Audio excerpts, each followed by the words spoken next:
Hi and welcome. I'm Dr. Hughes, a teacher sharing with you the lessons I've learned through experience and research. Learning management systems, or LMSs, are online learning environments where information can be posted and students can engage virtually with the content. Before LMSs, we had websites which were more static, just a place to post, not real engagement. Regardless of what space you do use, the virtual classroom is just as important as the physical room. Today, more than ever. Like the physical classroom, you want your space to be very clear and accessible. Colors can be used to guide when you use them with appropriate contrast, but should not be used to give vital information. There needs to be alternative text to images and videos, and on videos, captions are necessary, or a transcript, per the U.S. Department of Justice. A benefit of the virtual classroom is the sharing of information in a place that students can access again if they need. But that isn't helpful if students can't find anything. You don't want your virtual space crowded and disorganized. Use headings and images or symbols to help guide your students. Students will also need to be taught how to navigate the space, just like the physical classroom.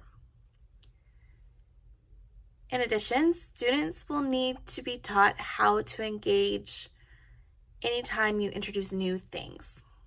Anytime you introduce something new, there needs to be practice to help students learn that procedure. For example, if you have a discussion board on Schoology or Canvas, model how to submit a comment and what that comment should look like. While you're modeling, students should be trying to do the same thing, and so forth and so on. Google Classroom is a little more user-friendly, but students still need even the briefest of modeling to be set up for success.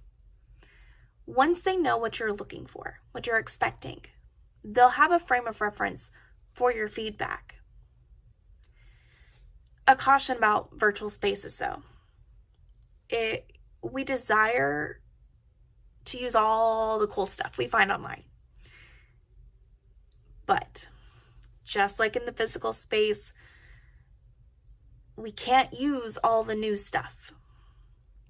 We as teachers have to be very purposeful and intentional in our choices.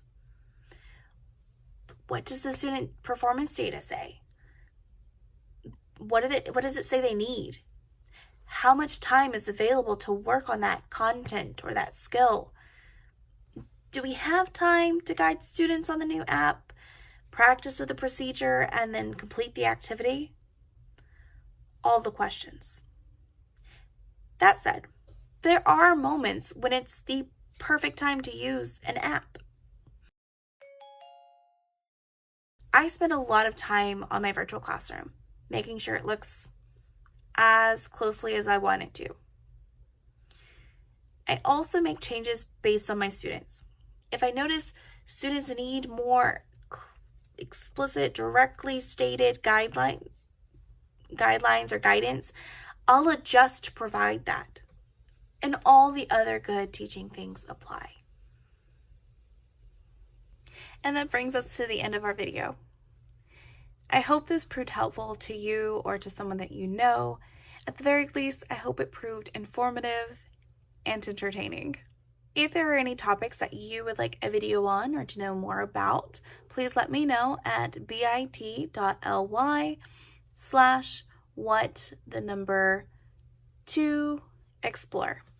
Additionally, there's not a production schedule currently, as I'm still teaching and doing other projects also. So if you would, please just tap the subscribe and the little bell to get notified on when new videos and resources are posted. Thank you for joining me here today. Keep learning, keep growing, and have fun. You got this.